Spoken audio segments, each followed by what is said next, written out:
जय हिंद दोस्तों, मेरा नाम है रजा अंसारी। प्रधानमंत्री नरेंद्र मोदी की मौजूदगी में बिहार में 27 लोगों ने शपथ ली, जिसमें मुख्यमंत्री नीतीश कुमार ने 10वीं मर्तबा शपथ ली और बिहार के वो 10वीं मर्तबा मुख्यमंत्री बन गए। उन तमाम चीजों के बाद जो एक तस्वीर सोशल मीडिया पर वायरल हो रही थी, वो सम्राट चौधरी की तस्वीर नहीं थी, ना ही वो किसी दूसरे बड़े मंत्री की तस्वीर थी। जो तस्वीर थी वो दीपक प्रकाश की तस्वीर थी। एक युवा जो आंखों पे चश्मा पहने हुए, सादा सा शर्ट पहना हुआ और जींस पैंट पहनकर स्टेज पे चढ़ता है, प्रधानमंत्री नरेंद्र मोदी के आशीर्वाद लेता है और उसके बाद शपथ समारोह में शामिल होकर मंत्री बन जाता है।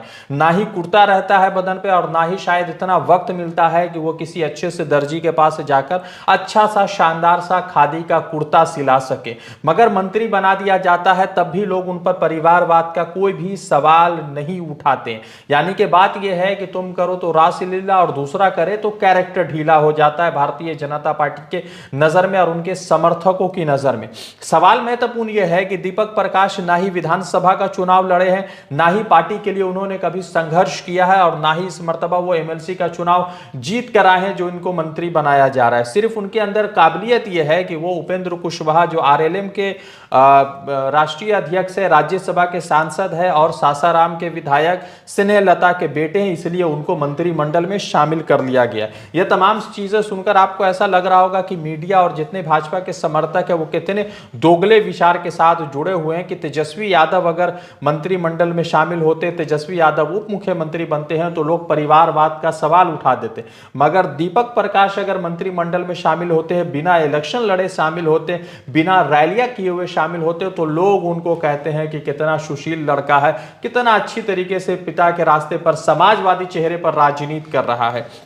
इन तमाम चीजों के बाद में जो तस्वीरें हैं वो और भी ज्यादा खतरनाक है और एनडीए और प्रधानमंत्री नरेंद्र मोदी के लिए सोचने का विषय है कि जो पार्टी और जो विचारधारा लगातार लालू प्रसाद यादव के खिलाफ, राहुल गांधी के खिलाफ, तेजस्वी यादव के खिलाफ परिवारवाद का लगातार आरोप लगा रहा था, उसी के पार्टी में 10 ऐसे लोग हैं और 10 ऐसे लोगों को मंत्री बनाया गया है जो परिवारवाद से आते हैं, जो पूर्व में उनके पिता हो, माता हो या उनके घर परिवार के लोग या तो मंत्री थे, लोकसभा के सांसद थे, उप मुख्यमंत्री थे या फिर जो है सरकार में एक बड़ा पोस्ट रखते थे। उन 10 लोगों के नाम आपको बताने जा रहा हूं और राजद ने इसी पर जो है कटाक्ष किया है। और जिन लोगों को ऐसा लग रहा है कि तेजस्वी यादव 25 सीटें लाकर, महागठबंधन 35 सीटें लाकर अब जो है राजनीति नहीं कर पाएगा, आप पीछे चला जाएगा, तो शायद उनके लिए एकदम क्लियर कट मैसेज है कि तेजस्वी यादव मजबूती के साथ है। और शायद ये जो बयान है मैं वो तेजस्वी यादव और राष्ट्रीय जनता दल के पेश का ही इंफॉर्मेशन उठाकर आपको सामने रखने वाला हूं। जिन 10 लोगों को मंत्री बनाया गया, जिनके परिवार के लोग पहले से राजनीति में, उन तमाम लोगों के नाम जो है मैं आपको बताने जा रहा हूं। सबसे पहले समझिए कि संतोष सुमन मांझी को जो है इस मर्तबा मंत्री बनाया गया।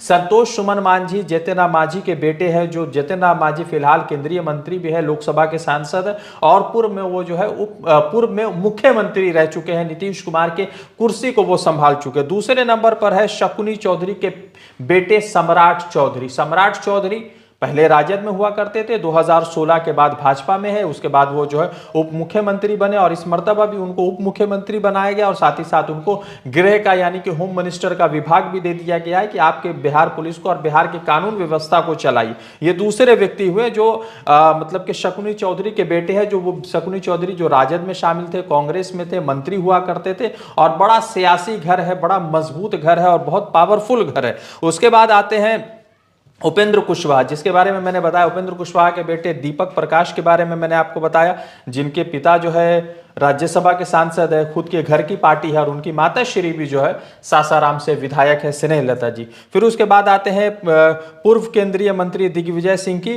पुत्री श्रेयसी सिंह, इनको भी मंत्री बनाया गया है। महिला है, युवती है, तो शायद इनको इसी कोटे की वजह से मंत्री बनाया गया। फिर उसके बाद आते हैं जगदीश प्रसाद चौधरी के बेटे विजय चौधरी। प्रधानमंत्री नरेंद्र मोदी हो या नीतीश कुमार हो, उनको बेहद करीबी माने जाते हैं और ये भी परिवारवाद की ही उपज है, ये भी परिवारवाद से ही आए हैं। फिर उसके बाद आते हैं जो पूर्व विधायक हुआ करते थे नवीन किशोर, उनके बेटे हैं नितिन नवीन, उनको भी इस मर्तबा मंत्रिमंडल में शामिल किया गया है। पूर्व मंत्री चंद्रिका राम का पुत्र और पूर्व विधायक अनिल कुमार का भाई सुनील कुमार भी इस मर्तबा जो है मंत्रिमंडल में उनको शामिल किया गया है। 10वें नंबर पर है समता पार्टी, जो एक बड़ी पार्टी थी जिसके जो है संस्थापकों में से शामिल थे उपेंद्र कुशवाहा जी, उन पार्टी के बड़े नेता थे। उनके जो है जिला अध्यक्ष हुआ करते थे भुट्टन सिंह, उनकी पत्नी लेसी सिंह है, उनको भी इस मर्तबा मंत्रिमंडल में शामिल किया गया है। तेजस्वी यादव किसी दूध को पी लेंगे तो वो जहर हो जाएगा, मगर वही दूध अगर भाजपा के पास चला जाएगा तो वो अमृत हो जाएगा। परिवारवाद तभी होता है जब राजद के लोग या कांग्रेस के लोग अपने परिवार के लोगों को सियासत में लाते हैं। अगर वो भाजपा के लोग ला रहे हैं, जदयू को लोग ला रहे हैं, तो शायद वो परिवारवाद नहीं है, वो विकसित भारत हो जाता है, विकसित बिहार हो जाता है। भाषाएं बदलती है और सारा सेटअप भी बदल जाता है। अब देखना यह है कि ये 10 लोग जो परिवारवाद से आते हैं, परिवारवाद की जननी में अपने खानदान की तरफ से किए गए कार्य, अपने पिताश्री अपने माताश्री की तरफ से किए गए कार्यों की मिठाइयाँ और मलाइयाँ खाकर ये जो सत्ता के शेखर पर बैठे हैं, उस पर देखना यह है कि इस मर्तबा जो है क्या कुछ गुल खिलाते हैं। और जो भारतीय जनता पार्टी है और जदयू के लोग हैं जो परिवारवाद का लगातार आरोप लगाते हैं, वो इस पर क्या कुछ आगे टिप्पणी देंगे, वो बड़ा सवाल रहेगा। रजा अंसारी की रिपोर्ट, द इंडियन खबर के लिए।